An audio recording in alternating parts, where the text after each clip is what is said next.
Your child's future could be shaped by one hidden force: the beliefs they have about money. Money is evil, rich people are greedy, you have to be born into it. These myths sound harmless, but they shape how kiddos see wealth, success, and even themselves. So in today's episode, we'll laugh at some wild street interviews, we'll throw money on trial, and we have a Mr. Beast style escape room, all to empower your kiddo and show them that money is simply a tool. And when they learn how to use it, they can build something amazing. Let's go.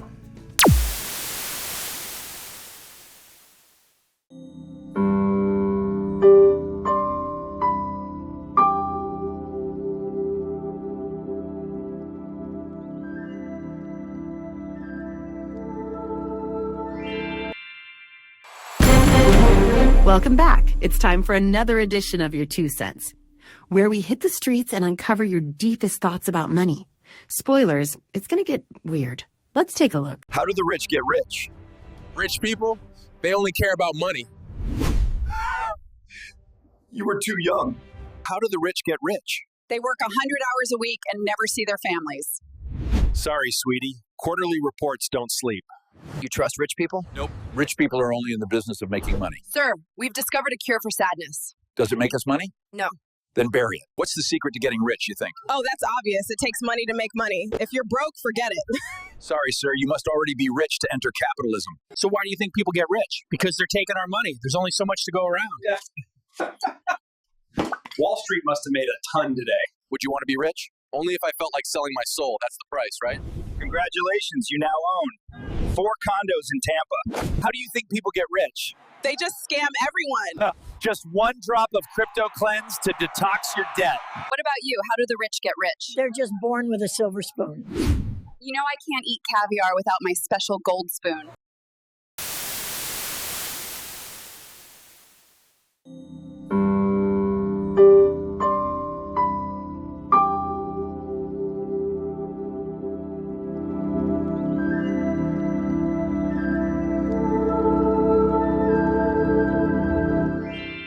What's up, Surge Squad? I built the world's first escape room based on the money myths that keep people broke.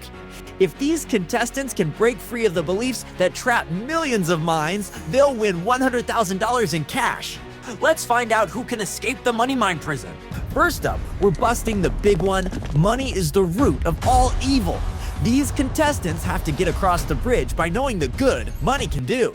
Which 2 billionaires have donated billions to improve global health and fight poverty? Is it A, Bill Gates, B, Warren Buffett, or C, Mark Zuckerberg? The answer is A and B. Bill Gates has donated billions to fight disease globally, and Warren Buffett has donated billions toward global health and education initiatives. Next up is the Wall of Impact. They have 10 seconds to guess the correct answer to get out before the wall comes down. Here's their question: which YouTuber funded cataract surgeries for 1,000 people and planted 20 million trees? Mr. Beast. That's right. Our favorite YouTuber, Mr. Beast, Jimmy Donaldson, has taken his immense success and helped plant 20 million trees, raised over $30 million to remove plastic from oceans. Inside, our contestants face the biggest barrier of all, the beliefs that hold us back before we even start. They have to prove that limiting beliefs aren't facts by unlocking real stories from real people who've shattered the odds. To escape this room, they have to find the shining example of someone who started with nothing, no money, no connections, and went on to build an empire. Who was born to formerly enslaved parents, built a business from $1.25 into a fortune as America's first self-made female millionaire? Madam C.J. Walker. She turned struggle into strength, not just for herself, but for generations of Black women who followed. Madam C.J. Walker didn't just rise, she lifted others with her. Last 2 questions. It all comes down to this red light, green light challenge. Which comedy legend worked as an aluminum siding salesman and got his big break at 46 on The Ed Sullivan Show? Rodney Dangerfield. Rodney spent decades getting no respect until he crushed it at 46. It's never too late. Last question for our final two contestants. Which billionaire author wrote Harry Potter while working as a waitress, raising a child alone, and didn't give up after being rejected by 12 publishers? J.K. Rowling!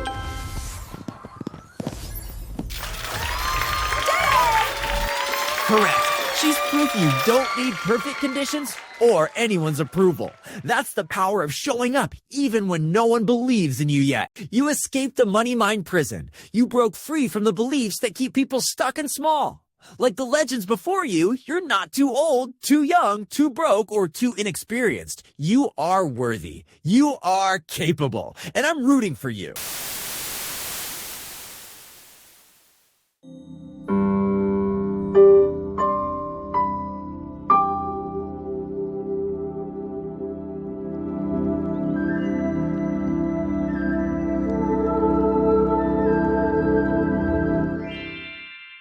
Introducing the most exclusive, most elite, most extravagantly frozen treat known to humanity, the $1 billion Popsicle, forged in a secret Arctic lab, flash frozen with glacial ice and a real Norwegian rainbow. This one-of-a-kind elite Popsicle is valued at $1 billion. $1 billion? Like with a B? I didn't even know a Popsicle could be that expensive. But today, for a limited time, you can get yours for just $10. I mean, it glows. That's not regular Popsicle behavior. But I heard they infuse it with unicorn magic.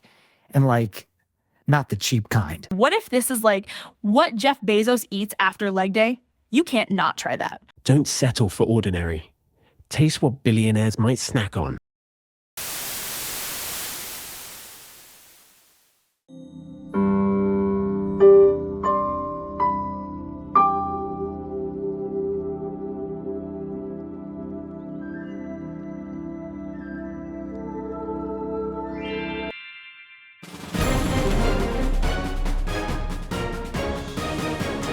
Good evening. You're watching NEWS, where tonight money itself is on trial. Accused of spreading greed, corruption, and heartbreak across the globe. Let's go live to the trial of the century. Ladies and gentlemen, this green monster poisons friendships. It breaks families. It drives people to greed. Your Honor, money is a tool. Only the hearts of people can decide whether it does harm or good. I'll allow it. Miss Thompson, you're the founder of Hope Haven, a non-profit after-school program. And to keep your doors open, you've had to go fundraising, correct? Yes. You've had to ask for money. Does that not humiliate you? Make you desperate? Sometimes. Miss Thompson, were you able to keep the center running because of those donations? Yes. Hundreds of kids come through every year. So those donations didn't humiliate you. They empowered you, correct? Yes. And what was the tool that made that possible? Money. Mr. Franklin, you run a hardware store, yes? Yes, sir. Been in the family 40 years. And you profit from other people's labor, correct? Yes. That is pure greed. Tell us, Mr. Franklin, how exactly has money corrupted you? Objection. Is success now considered corruption? I'll allow it. Mr. Franklin, do you pay your workers a fair wage? Absolutely. Most have been with me over 10 years. And do those wages help them care for their families? Yes. Rent, groceries, school supplies, the works. And your profits? What do you do with them? I reinvest. We added a second location last year, hired 3 more people. Money. You tempt people, don't you? People are 100% in charge of how they use me. So you admit you're dangerous? I'm not dangerous. I empower people. And they get to choose how they use that power. So you tempt people with the allure of power? No way. I've never made a single decision in my life.